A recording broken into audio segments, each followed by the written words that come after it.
Kalau Kosem sama Ciklau meeting bulanan yang dibahas apa aja? Nah, kita coba share di video ini.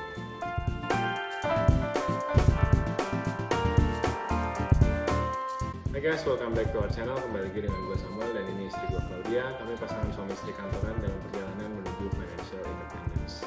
Buat teman-teman yang udah lama kenal kami, setahun 2 tahun terakhir kami banyak sharing seputar budgeting dan habit keuangan kami di channel ini untuk mendokumentasikan journey kami menuju bebas finansial. Jadi kami punya goal untuk mencapai bebas finansial di usia 35 tahun. Bebas finansial ini artinya kami tidak lagi hidup dari active income, tapi kami bisa mencukupkan diri kebutuhan-kebutuhan kami dengan passive income yang dihasilkan dari investasi kami. Gitu. Nah, untuk video portfolio investasi kami sudah pernah buat. Di video ini kami mau fokus ngebahas tentang apa sih yang kalian bisa bicarakan dengan pasangan pada saat kalian melakukan financial meeting bulanan. Nah, financial meeting bulanan ini adalah sesuatu yang aku dan istri lakukan tiap bulan, tiap kali kami tanggal gajian atau tiap kali ada pemasukan gitu ya, buat teman-teman yang mungkin nggak kerja kantoran. Nah, apa aja yang dibahas di meeting ini, kita mau kupas satu-satu di video hari ini. Yang pertama yang kita obrolin itu adalah pemasukan. Jadi banyak pasangan itu yang tidak saling sharing pemasukan masing-masing karena satu dan lain hal. Tapi kalau kami dari awal, bahkan dari waktu pacaran serius gitu ya, bahkan dari awal pacaran ya, dari awal pacaran, dari kerjanya cuma part-time, biasanya sih kita saling sharing gitu ya, pemasukan kita berapa.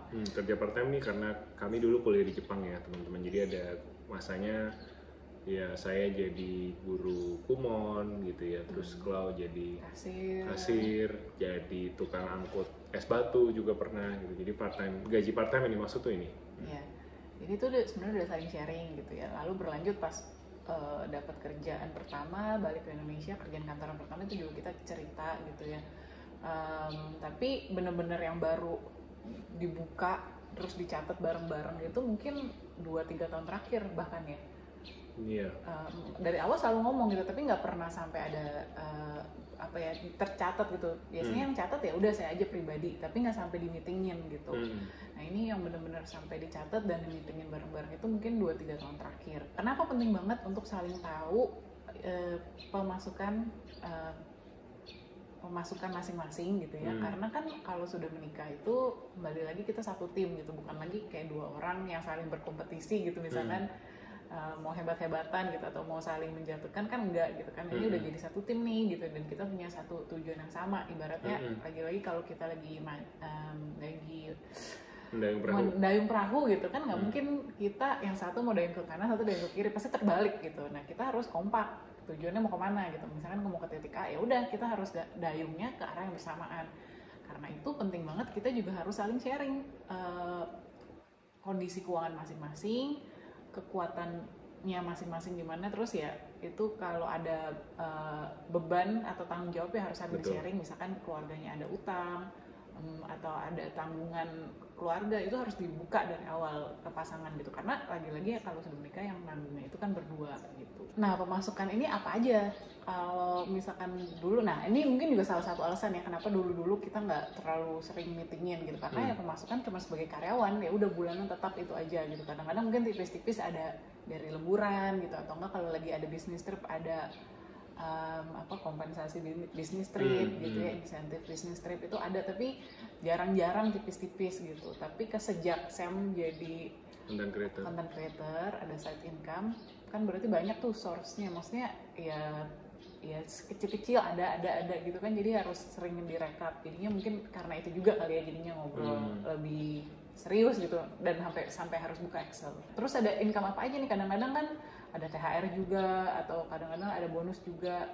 Untuk kasus kami tahun ini karena saya keluar dari corporate, ada beberapa income dadakan juga gitu ya, seperti ternyata BPJS-nya bisa cair dan itu nilainya lumayan. Nah, itu kan income juga gitu yang harus di-share ke pasangan. Bukan harus sih gitu, tapi kami memilih untuk saling share gitu ya. Nggak harus gitu. Kalau misalkan ada yang memilih untuk tidak share ke pasangan karena satu dan lain hal juga ya terserah gitu. Tapi ini yang terjadi di kami.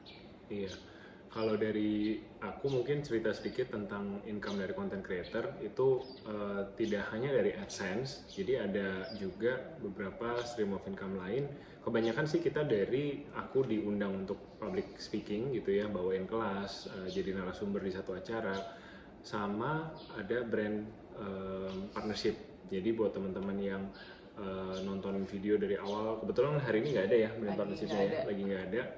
Biasanya ada kan di 1-2 menit pertama tuh ada brand partnership. Nah itu income buat support ya channel ini gitu dan ongoing side business kami. Terus juga ada buku. Kalau teman-teman yang ingat di tahun 2019 aku nulis buku, itu buku lagi probation, itu juga generating income dari royalty gitu. Jadi selama bukunya masih ada di pasaran dan masih ada yang beli, jadi aku akan tetap dapat royalty terus selama bukunya masih ada yang beli. Itu sih contoh-contoh stream of income yang membuat kami jadi harus meeting tiap bulan, karena memang datangnya kan di saat yang tidak bersamaan gitu ya. Kalau misalkan gaji ya tiap tanggal 25 sama-sama gajian gitu. Tapi kalau stream of income ini kadang ada yang bayar tanggal 10, ada yang bayar akhir bulan, ada yang bayar bulan depan dan sebagainya. Jadi itu harus di-balance sih. Harus di-open gitu pemasukannya seperti apa. Nggak harus ya lagi pula. Tapi ini harus. Buat kami posisinya harus gitu, karena kami harus tahu uang masuk berapa gitu. Nah, balik lagi berdasarkan kesepakatan masing-masing lah ya dengan betul. Gitu. Yang kedua yang kami bicarakan adalah pengeluaran. Nah, ini di sini masuk pentingnya budgeting nih, karena kalau kita nggak budgeting dan nggak catat pengeluaran, apa yang mau ngomongin gitu kan di meeting. Kita udah pernah bahas video tentang budgeting belum sih? Udah kan ya? Mungkin udah. Oke, kalau ada tolong taruh di sini. Kalau misalkan nggak ada, oke nanti kalau dicari yang mirip-mirip lah konsepnya. Dicari aja nanti. Iya. Jadi kalau kami berdua memang selalu membiasakan diri itu budgeting. Jadi semua pengeluaran itu dicatat. Sekarang udah banyak pakai apps juga ya. Jadi nggak usah repot-repot catat di kertas gitu kan. Kalau zaman dulu kan mungkin kalau orang tua semua bon dibawa pulang sampai dompetnya tebal gitu kan, dicatat gitu kan di kertas, atau belakangan mungkin harus buka laptop catat di Excel gitu. Tapi kalau sekarang udah banyak apps gitu kan, jadi kalau yang males simpen bon di dompet, tinggal di foto, atau enggak ya udah langsung catat aja di restoran, selesai bayar langsung catat, habis itu udah nggak usah simpen gitu. Nah di meeting inilah saya kan yang catat nih. Saya sebagai si pencatat, saya akan share laporan pengeluaran gitu ya, bulan ini sekian gitu. Nanti saya biasanya sih akan cek sih, biasanya ini akan cek doang yang gede-gede gitu kan. Oh apa nih gitu kan, oh ini buat bayar polis asuransi tahunan gitu misalkan. Oh ini buat bayar kemarin renovasi pagar lumayan gede bulan ini. Iya, terus misalkan oh ini buat mobil masuk bengkel. Jadi di share gitu ya. Jadi kita sama-sama tahu pengeluaran bulanan kemarin itu apa, terutama yang besar-besar sih, yang irregular gitu ya. Jadi kita tahu uangnya kemana gitu. Kok misalkan pemasukannya sekian, sisanya sekian gitu kan. Jadi kecatat semuanya dengan rapi gitu. Dan biasanya kita juga omongin nih kalau ada pengeluaran besar di bulan depan gitu. Contohnya misalkan Hana nih bentar lagi ulang tahun. Oh kita mau bikinin perayaan kecil-kecilan di rumah gitu ya, mau sewa mainan, mau sewa catering gitu ya, itu diomongin juga gitu ya. Bulan depan kita akan ada pengeluaran seperti ekstra, itu. Ya seperti itu. Gitu. Iya sih, dan peran aku juga meskipun nggak nyatat gitu ya, tapi tiap kali aku belanja atau tiap kali aku make purchase ya, kalau ada kan pasti ada bon kan, bukan kalau ada ya, pasti ada gitu, pasti ada bon ya, bonnya itu pasti diminta dan janjian sama Klau gitu nih, kalau ada bon dari kamu belanja tolong simpen taruhnya di sini gitu. Nah nanti Klau akan ambil dari situ dan dia akan catat gitu. Nah pencatatannya juga sebenarnya simpel aja sih ya, namanya pengeluaran kan uang keluar semua gitu kan. Cuma nanti di dalam sistem kita, di dalam laporan kita tuh kita punya kategorisasinya gitu loh, kayak ini makan di luar, ini pakaian gitu, ini perawatan mobil, groceries dan lain-lain gitu. Jadi ya, dan lagi-lagi balikin ke kalian sih sebenarnya seberapa nyamannya kalian, seberapa detail kalian perlukan gitu kan. Ada yang kadang-kadang makanan tuh di breakdown lagi jadi apa, sembako, daging, sayur gitu. Ada yang mungkin lebih detail lagi gitu, tapi buat kami sih itu nggak prinsip lah, itu kembali lagi ke seberapa detail kalian mau catat pengeluaran kalian. Tapi yang penting menurut kami suami istri kerjasama gitu ya, meskipun yang mencatat pasti salah satu, tapi juga yang satunya lagi kompak lah kalau misalkan ada pengeluaran yang perlu ya kalau misalkan ada pengeluaran ya dikumpulin struknya gitu, disiplin gitu. Komitmen berdua lah gitu. Memang kalau catat ini pasti ada agak ribet lah ya gitu. Tapi ya ini penting kalau untuk budgeting, untuk tahu pengeluarannya uangnya tuh kemana gitu. Jadi kita bisa compare misalkan groceries bulan ini sama bulan lalu itu kurang lebih sama apa enggak gitu. Kalau misalkan tiba-tiba groceries saya tinggi banget kan kita juga jadi bisa evaluasi ini kenapa ya tiba-tiba tinggi. Oh kemarin itu misalkan ada house party gitu kan, jadi agak banyak belanjanya dan sebagainya gitu. Intinya budgeting itu sangat penting lah, ini basic untuk financial management gitu ya. Bahkan mungkin kalau kalian belum kalau kalian financial goal itu bukan mencapai financial freedom pun sangat penting ya untuk mencatat pemasukan dan pengeluaran gitu. Intinya untuk tahu dengan jelas di atas kertas uang yang bisa kamu tabung seberapa banyak sih, uang kamu seberapa banyak sih, uang yang kamu miliki itu seberapa banyak sih gitu. Nah, tadi kan udah kita catat pemasukan dan pengeluaran. Apalagi yang dicatat? Tentunya ada sisanya kan antara pemasukan dan pengeluaran. Ada yang kita tabung dan kita investasikan. Nah, sebenarnya kami mulai mencatat portfolio investasi ini juga. Tadi kan kau bilang ya 2-3 tahun terakhir. Tujuannya apa kami catat? Supaya kami tahu kapan kami mencapai FI, Financial Independence. Jadi kalau teman-teman belum familiar, mungkin bisa nontonin lagi video-video lama kita tentang 4% Rule, tentang FIRE. Nanti aku akan taruh di atas ini. Jadi intinya kita tuh mengikuti sebuah hitungan matematika yang mengatakan dimana kalau kami punya uang sekian gitu ya, cara hitungnya juga nanti teman-teman bisa nonton 4% Rule, maka kami akan bebas finansial gitu. Nah, uang sekiannya berapa itu yang kami lagi tracking di dalam portfolio investasi kami. Jadi ini bukan untuk kayak gaya-gayaan ngomong sama teman-teman gitu, portfolio gue udah segini atau gimana untuk di-share, enggak, ini private to us. Dan kenapa dicatat juga bukan untuk kayak kebanggaan atau gimana, tapi lebih kayak on track our progress gitu. Kayak misalkan teman-teman mungkin ada yang nge-gym di sini atau ada yang lagi journey to lose weight kan suka kan nimbang berat badan, nyatet gitu. Nah, sama sih kita juga lakukan hal yang sama untuk portfolio investasi kita supaya kita tahu gitu loh progres kita bulan ke bulan dan berapa jauh sih sebenarnya kita dari financial independence gitu. Nah, portfolio investasi ini saat ini mungkin secara kasar, secara garis besarnya 60% kami ada di reksadana indeks saham dan beberapa saham blue chip pilihan. Lalu sekitar 25% kami ada di peer-to-peer lending. Ini lebih untuk short term, 1 tahun biasanya periode pendanaannya. Kemudian sisanya sekitar 15% itu campur sih antara deposito, logam mulia dan ada sedikit sekali kripto gitu. Nah, jadi ini juga kami evaluasi ya posisi kami gitu. Misalkan lagi ada katanya bakal resesi gitu tahun depan. Ya udah kami mungkin siap-siap supaya kami ada di posisi uang tunai yang cukup banyak gitu. Supaya kami bisa nyerok misalkan gitu. Atau misalkan ya market kan behave differently ya. Misalkan kami juga punya reksadana indeks saham di Amerika Serikat. Misalkan Indonesia lagi baik-baik saja tapi Amerika lagi agak turun nih, yuk kita beli yang di Amerika Serikat gitu. Jadi itu jadi keputusan berdua dan kami selalu check and balance satu sama lain supaya nggak ada salah-salahan gitu. Kamu sih yang mutusin gitu, atau ini mah keputusannya Sam karena dia mauan nih, dia suka reksadana atau dia suka saham gitu. Enggak, jadi benar-benar kita mengusahakan supaya at least dua belah pihak sama-sama ngerti lah gitu apa yang kita beli dalam portfolio investasi tadi. Alasan logisnya kenapa gitu ya. Kalau sekarang sih memang banyak yang kalau kita ngikutin buku-buku FIRE gitu ya, banyak yang bilang kan harusnya kalau masih tahap masih menuju FIRE banyakin aja di reksadana gitu ya. Tapi kenapa kita juga lumayan banyak di P2P, karena P2P ini unik gitu ya di Indonesia gitu kan, baru masuk, baru banyak dan secara return itu masih menggiurkan banget gitu, jujur aja gitu. Jadi kita take profitnya di situ gitu. Nah tapi betul sebenarnya idealnya itu yang lebih low risk untuk long term itu adalah reksadana indeks saham dan saham sebenarnya gitu ya. Nah ini kembali lagi makanya ke keputusan masing-masing gitu ya. Jangan oh ya karena Cika sama Kosen P2P saya juga mau ikutan gitu ya. Enggak gitu, makanya harus pahami dulu tujuan finansial masing-masing gitu ya. Betul. Kalau kami tujuan finansial dana untuk dana pensiun, dana pendidikan itu yang long term yang kira-kira masih dipakai 10 tahun lagi itu di reksadana indeks saham dan saham gitu.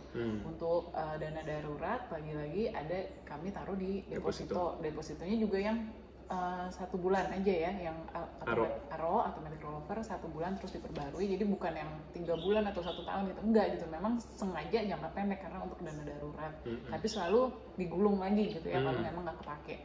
Terus untuk emas dan kripto dan lain-lain itu sih karena waktu itu memang ada cold cash dan emas kita belinya juga udah dulu banget ya, udah 10 tahun lalu gitu, jadi harganya memang udah cukup naik sih gitu, jadi memang untuk diversifikasi aja di emas juga nggak terlalu banyak. Ada beberapa juga di foreign di exchange gitu ya, di forex, karena itu kenapa, karena lagi-lagi juga kebetulan nih pas berapa tahun forex nih, sorry koreksi dikit mungkin gue kita nggak jual beli forex. Bukan di trading ya. Ini maksudnya forex kita beli dolar, lembaran dolar gitu, ada di dalam safe deposit box. Iya, kita keep dolar, keep euro, keep pound sterling gitu, karena beberapa tahun lalu sempat travel ke negara-negara tersebut gitu ya, dan waktu itu pas mau beli pas harganya lagi murah, ya udah karena Brexit dulu waktu itu pound sterling, lalu euro waktu itu juga kenapa gitu ya, lagi ada apalah gitu ya masalah di Eropa gitu, jadi pas mau pergi pas kita ada uangnya untuk tukerin cukup banyak lah gitu ya, jadi ternyata pas pulang jalan-jalan masih sisa, ya udah kita keep gitu ya, dan ternyata hari ini harganya juga ya naik, tapi ya udah kita keep aja gitu, ditukerin ke rupiah juga. Tapi ya itu nominalnya nggak signifikan lah ya gitu ya. Lalu untuk tadi udah jelasin yang P2P. Nah, P2P ini sebenarnya financial goal-nya secara spesifik tidak ada sih, hanya memanfaatkan momentum aja gitu. Kita lagi tes sih sebenarnya apakah bisa nanti jadi source of passive income yang cukup stabil. Pas udah fire. Nanti misalkan kita mutusin untuk resign sama sekali, kan nggak ada pemasukan lagi dari gaji. Nah, pemasukan dari peer-to-peer lending inilah yang misalkan cair tiap bulan ini kita bisa hidup dari imbal hasilnya gitu. Itu lagi kita coba eksperimen lah ke situ. Karena ada yang kalau di luar negeri setelah fire ada yang mereka ada pendapatan pasifnya itu mereka dapatkan dari obligasi, karena kalau obligasi juga sama ya, kuponnya itu cair tiap bulan. Nah itu juga salah satu cara nih, cuman ya kami again di Indonesia P2P ini unik gitu kan, baru masuk dan imbal hasil lumayan, jadi kita lagi coba pelajarin. Itu sih. Ya itu jadi 3 item yang kita bahas di tiap meeting keuangan bulanan, ada pemasukan, pengeluaran, dan ada portfolio investasi. Tentunya goal yang terutama juga goalnya sih yang tidak termasuk dalam 3 poin ini, tapi yang tidak kalah penting adalah goal kalian harus sama sih sebagai pasangan gitu ya. Kalau yang satunya ya mungkin bukan soal satu pihak salah karena ingin beli ini itu gitu, tapi sebenarnya intinya kan uang itu alat ya teman-teman, bukan sesuatu yang kayak harus kita keep terus nggak boleh dibelanjain itu sama sekali gitu. Yang penting ketemu balance-nya. Nah balance-nya yang bisa tentuin siapa ya kalian sendiri sama pasangan gitu. Apakah kalian harus hidup sefrugal Samuel dan Claudia? Nggak juga gitu ya. Apakah kalian bisa lebih frugal dari Samuel dan Claudia? Tentu saja bisa. Termasuk ya kembali aja ke pilihan teman-teman masing-masing sama pasangan gitu. Jadi the beauty of frugal living, the beauty of fire adalah, ini gue sering banget ngomong gitu ya, cuman at the core of this it's all matematika. Cuman ya udah kalian hitung sendiri masing-masing 4% rule kalian berapa, kalian bakal achieve angka itu kapan, mau cara achieve gimana ya tinggal kencangin di active income-nya gimana, cara dapetin active income-nya. Tapi untuk gimana cara kalian nikmati hidup, apa yang penting buat kalian, nah itu balik lagi omongin aja sama pasangan atau keluarga masing-masing. Makanya penting banget di dalam meeting keuangan bulanan ini, selain angka-angka yang kita monitor, kita juga monitor goal kita. Goal kita masih sama nggak sih dengan 1-2 tahun lalu pada saat kita mulai lakukan meeting ini gitu. Dan so far masih sama ya, kita masih mengejar financial independence. Di usia 35, it's still a goal for us. Nah, buat kalian PR-nya bersama pasangan, goalnya apa nih? Gitu. Apa yang jadi goal buat kalian? Itu yang juga bisa jadi motivasi buat nyemangatin kalian lakukan monthly meeting ini. Lagi-lagi ini dari kami berdua pengalaman aja gitu ya. sebagai suami istri kalau misalkan kita bisa saling kompak, saling terbuka sih biasanya jadi lebih lebih solid juga gitu ya. Karena sebenarnya menyembunyikan apapun itu kan capek ya, buang energi, buang kreativitas gitu kan. Harus pikir-pikir alasan apa, cari-cari apa gitu kan. Padahal energi kreatifnya itu bisa disalurkan ke hal lain nih yang lebih produktif sebenarnya. Ya tapi itu kami gitu ya. Kami paham di luar sana pasti kondisi tiap pasangan beda-beda ya. Jadi you know what's best for your family. Gitu. Dan sekali lagi video ini bukan memberikan financial advisor ya, karena kami juga bukan financial advisor, nggak ada CFA, CFP, CFF apapun itu gitu ya, cuman karyawan kantoran biasa, satu marketing, satu HRD yang sharing tips finansial kami gitu. Oke, siapa yang mau diskusi lebih lanjut silahkan tanya-tanya di komen box di bawah. Kenapa kok Sam portfolionya berat di saham dan lain sebagainya? Kita lanjutin diskusinya di bawah, atau mungkin kita bisa lanjut bahas di video selanjutnya kalau kalian tertarik. Jadi topik apa lagi yang kalian mau kita bahas, feel free untuk tulis di komen box di bawah. Thank you udah nonton kita tiap minggu. Buat kalian yang belum subscribe, jangan lupa untuk subscribe dan nyalain loncengnya supaya YouTube bisa kasih tahu kalian kapan ada video baru lagi dari kita. Take care, stay safe and stay healthy. Sampai jumpa minggu depan. Bye bye.